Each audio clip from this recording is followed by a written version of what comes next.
قبل ما نبدأ الحلقة دي عايزك تجيب الحاج والحاجة كده وتقعدهم قدام اللابتوب علشان لازم يتفرجوا على الكلام ده. من فترة طلع علينا السيسي وقال ان الدستور اتعمل بنوايا حسنة وان النوايا الحسنة ما بتبنيش دول، يعني راجل عايز يغير الدستور بس بطريقة شيك شوية. المشكلة بقى مش في انه يغير الدستور او ما يغيروش، لان كده كده مفيش حد بيحترمه، لكن المشكلة الحقيقية في ان ازاي السيسي واعلامه بيقدروا يستغفروا الشعب ده ويخلوه يعمل اي حاجة هم عايزينهم يعملوها. يعني مثلا الدستور اللي اتعمل بنوايا حسنة ده واللي السيسي شايف انه وحش ولازم يتغير كان بيتقال عليه كلام تاني خالص من سنة وشهرين بالظبط. الدستور حقق كتير من التوازن، توازن حقيقي، حقق كتير من التوافق، توافق حقيقي. عايز اقول كمان انه حقق كتير من العدالة. الدستور ده خطوة على الطريق، خطوة على طريق المستقبل لمصر.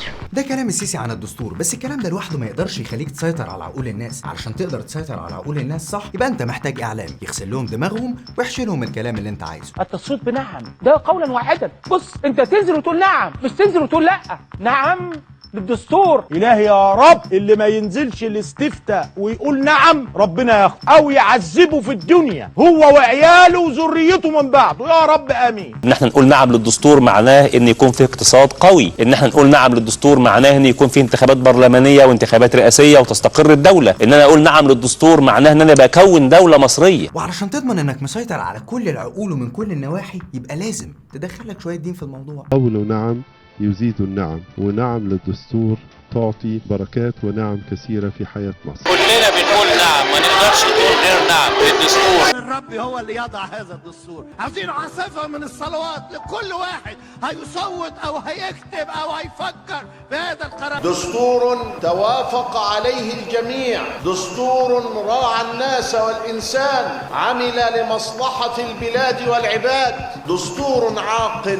دستور جاء محققا لآمال الشعب كما جاء ملبيا لكل ما يحقق أحلام المصريين وتطلعاتهم إلى عيش كريم وحياة مستقرة بإذن الله. وما نقدرش ننسى دور الفنانين اللي أيدوا الدستور بكل ما أوتوا من قوة، مثلا الفنان هاني شاكر. علشان بكرة يلاقينا ونشوف أجمل ما فينا، انزل وقول نعم. ولان في فئه كبيره ما بقتش تسمع هاني شاكر ونوعيه الفن ده، فكان لازم يلاقوا طريقه يخلوا الفئه دي تنزل تقول نعم للدستور.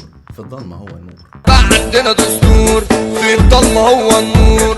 عندنا دستور في الضلمه هو النور. وطبعا نتيجه طبيعيه لكل اللي انتوا شفتوه ده، الناس نزلت وقالت نعم للدستور من غير حتى ما تقراه. لو الجميل بقى معظم اللجان اتقلبت لمسابقات رقص احتفالا باعظم دساتير العالم.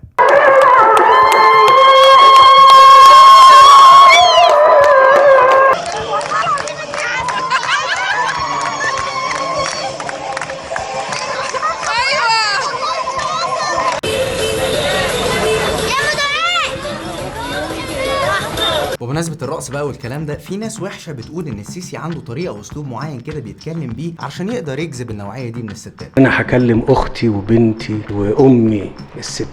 لما طلبنا منكم ان انتم تنزلوا عشان تدونا تفويض وامر، خدت الست المصرية الام المصرية بكل بساطتها ولادها كلهم ومعاها زوجها ونزلت وخدت اكلها معاها في رمضان. خديهم تاني وانزلي تاني عشان الدستور.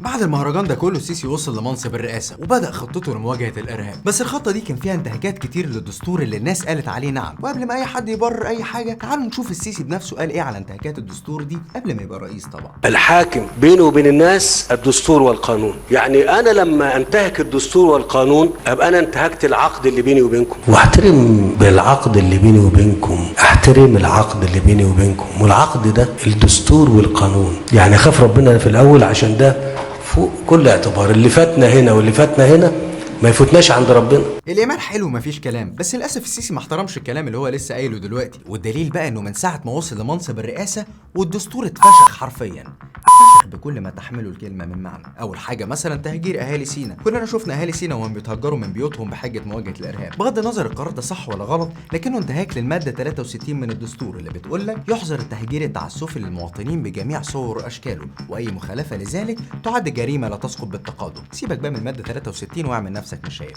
انتخابات البرلمان اللي جايه دي يعني لو ربنا كرمنا واتعملت في ميعادها هتبقى اتاخرت حوالي سنه ونص عن ميعادها الحقيقي، وده يعتبر انتهاك صريح للماده 230 اللي بتقول لك المفروض انتخابات البرلمان البرلمان دي تتعمل بعد 6 شهور بالظبط من اقرار الدستور. بصوا الانتهاكات كتير بصراحه محتاجه حلقه لوحدها، بس احنا مثلا ممكن نتكلم عن الماده 21 بتاعه استقلال الجامعات، ممكن نتكلم عن الماده 54 بتاعه الحبس الاحتياطي، او الماده 77 بتاعه الحراسه القضائيه، او ممكن ما نقولش اي حاجه ونقول لكم المجمل بس. الدستور اتفسخ يا جماعه، وقبل ما اي حد يبرر اي حاجه تعالوا نشوف السيسي بنفسه قال ايه تاني عن احترامه للسلطه التنفيذيه والدستور، بس بعد ما بقى رئيس طبعا. وانني بدوري اعاهدكم واعاهد الشعب المصري بانني ساسهر على احترام السلطه التنفيذيه بكافه نصوص دستورنا هذا، وان احترم الدستور والقانون. بعد كل الكلام ده طلع السيسي بس لمح انه عايز يغير الدستور، كانه داس على زرار الغساله. بدا الاعلاميين حمله لغسل مخ الشعب بقياده رموز التطبيل الوطني الاستاذ احمد موسى والقيادي مصطفى بكري. رئيس النهارده قالها يعني بشكل لطيف وظريف كده، انه يعني الدستور ده اتعمل بحسن نيه يعني، للاسف بس ما كانش عندنا بديل. انا بقول اهو كلنا لبسنا الدستور. كثير من مواد هذا الدستور